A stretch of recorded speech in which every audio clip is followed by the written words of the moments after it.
Hello అండి అందరికీ welcome back to our channel Priyanka Telugu vlogs. Tirumala చరితామృతంలో ఇప్పటి వరకు 3 చాప్టర్స్ కంప్లీట్ అయ్యాయి. స్టార్టింగ్ నుంచి చూడాలనుకుంటే మన ఛానల్లో షార్ట్స్ రూపంలో ఉన్నాయి, మీకు ఇంట్రెస్ట్ ఉన్నట్లయితే చూసేయండి. అలాగే చూసి వెళ్ళిపోకుండా కొంచెం మన ఛానల్ని సబ్స్క్రైబ్ చేసుకోండి. చాప్టర్ 4లో ఇది సెకండ్ వీడియో అండి. లాస్ట్ వీడియో లింక్ ఈ వీడియోలో ఇస్తాను.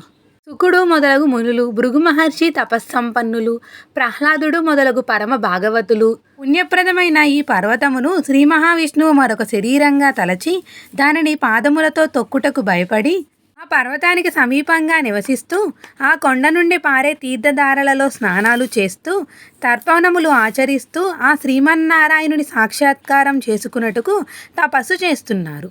ఈ పర్వతం మొదటి నుండి విష్ణు క్షేత్రమే. శ్రీ వరాహ భగవానుడు భూదేవిని ఉద్ధరించి ఈ వెంకటాచలమందే భూదేవిని తన తొడపై కూర్చుండబెట్టుకుని మునులచే 3 వేలలా పూజింపబడుతున్నాడు. ఈ విషయాలన్నీ సాక్షాత్తు శివుడే స్కందునకి చెప్పి తారకాసురుని వధతో నీకు వచ్చిన బ్రహ్మహత్యా దోషం పోగొట్టుకోవడానికి వెంకటాచలం వెళ్ళమని అన్నాడని నారదుడు వాల్మీకితో చెప్తాడు. ఈ సన్నివేశాన్ని మనం వామన పురాణం 21వ అధ్యాయంలో చూస్తాము. స్కందుడు శివుడిని శంభో వైష్ణవ మంత్రముల కల్లా ఉత్తమమైనది వరములను ఇవ్వగలిగే వైష్ణవ మంత్రమును నాకు ఉపదేశింపుము అని ప్రార్థించగా శివుడు స్కందునకు తారక మంత్రముతో సంప్రటితమైన మంత్రాన్ని ఉపదేశించాడు. వెంటనే తన వాహనము నెమలిపై ఎక్కి స్కందుడు వెంకటాచలానికి వెళ్ళాడని పురాణం చెబుతుంది. ఇలా ఈ క్షేత్రంలో తపస్సు చేసిన ఎందరో దేవతలు, మునులు, సిద్ధులు, బ్రహ్మాది దేవతలు అంతా ఇక్కడ సాధన చేసినట్టు పురాణాలు చెప్తున్నాయి. వాయుదేవులు ఆ శ్రీమన్నారాయణ్ణి గురించి తపస్సు చేసి జీవోత్తమత్వాన్ని భగవంతుని నుండి వరంగా పొందింది ఇక్కడే. ఆదిశేషుడు తపస్సు చేసి విష్ణువు తనపై స్థిర నివాసం ఉండే వరం పొందింది ఇక్కడే.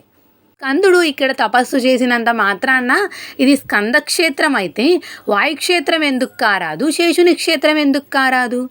మీరు చెప్పే వామన పురాణం 33వ అధ్యాయంలో అగస్త్యుడు ఇతర మునులు ఉపరిచర వసువుతో స్వామి పుష్కరిణికి వెంకటాచలానికి వెళుతూ ఇది శ్రీమన్నారాయణునికి మిక్కిలి ప్రీతిపాత్రమైన విష్ణుక్షేత్రమని కొనియాడినట్లు రామానుజులు సభకు విన్నవిస్తారు.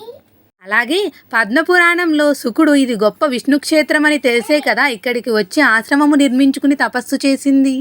ఇక్కడితో ఆపుతున్నానండి. Continuation next video.